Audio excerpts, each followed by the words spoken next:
Shalom, salam sejahtera bagi kita semua. Kita bertemu lagi dalam renungan HKP Resort City Mekar. Tapi sebelumnya marilah kita berdoa. Kasih karunia dan damai sejahtera yang daripada Allah Bapa dan dari Tuhan Yesus Kristus kiranya menyertai kamu sekalian. Amin. Saudara terkasih, firman Tuhan yang menjadi renungan kita pada hari ini, Sabtu 31 Mei 2025, dengan tema ucapan syukur dalam doa.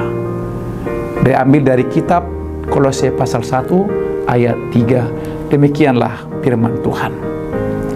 Kami selalu mengucap syukur kepada Allah Bapa Tuhan kita Yesus Kristus setiap kali kami berdoa untuk kamu. Demikian firman Tuhan.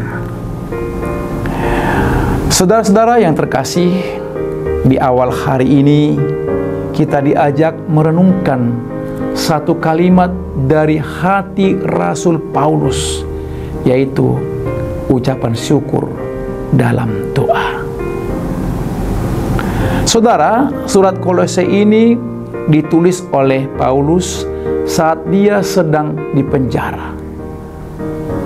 Ia belum pernah bertemu langsung dengan jemaat Kolose, tetapi ia mendengar kabar tentang iman mereka yang teguh dan kasih mereka kepada sesama.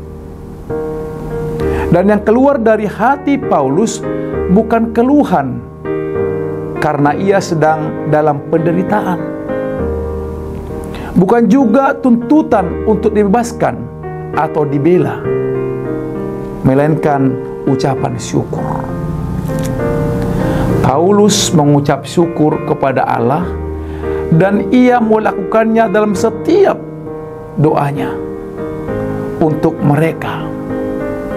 Sebuah sikap yang sangat luar biasa. Ucapan syukur dalam doa bukan muncul dari hidup yang nyaman, tetapi dari hati yang mengenali karya Allah di tengah situasi apapun. Paulus melihat bahwa jemaat Kolose sedang bertumbuh dalam Kristus. Dan bagi Paulus, pertumbuhan iman orang lain adalah alasan besar untuk bersyukur. Ia tidak sibuk memikirkan kesulitannya sendiri. Justru dalam penderitaan, ia lebih peka melihat kebaikan Tuhan. Dan itu mendorongnya untuk bersyukur dalam doa.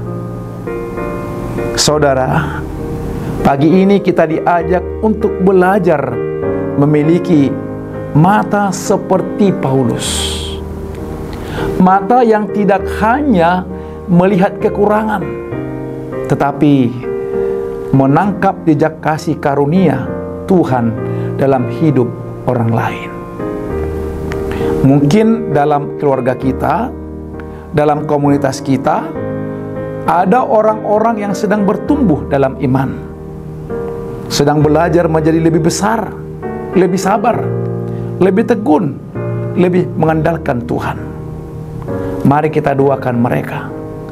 Dan dalam doa itu, jangan lupa bersyukur atas mereka.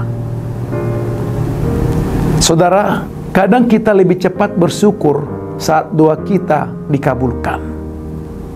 Tapi Paulus menunjukkan bahwa kita juga bisa bersyukur saat melihat orang lain semakin mengenal Kristus. Inilah doa yang tidak mementingkan diri, melainkan dipenuhi oleh kasih yang murni. Mungkin hari ini kita sedang menghadapi banyak hal yang tidak mudah. Tapi seperti Paulus, kita tetap bisa memilih untuk bersyukur. Bukan karena semuanya berjalan mulus, tapi karena kita tahu bahwa Allah tetap bekerja di dalam dan melalui orang-orang di sekitar kita, bahkan mungkin melalui hidup kita sendiri. Saudara, mari pagi ini Sebelum kita menjalani segala aktivitas, kita datang kepada Tuhan dalam doa. Dan biarkan syukur menjadi nada pertama yang keluar dari hati kita. Kita syukuri kehidupan, pertumbuhan, dan kebaikan Tuhan yang terus hadir meskipun dalam hal-hal kecil. Tuhan yang sama yang memampukan Paulus bersyukur dalam penjara adalah Tuhan yang juga menyertai kita hari ini. Maka biarlah ucapan syukur menjadi aroma pertama dari doa-doa kita. Amin. Demikian renungan kita pada hari ini. Selamat beraktivitas. Tuhan Yesus memberkati.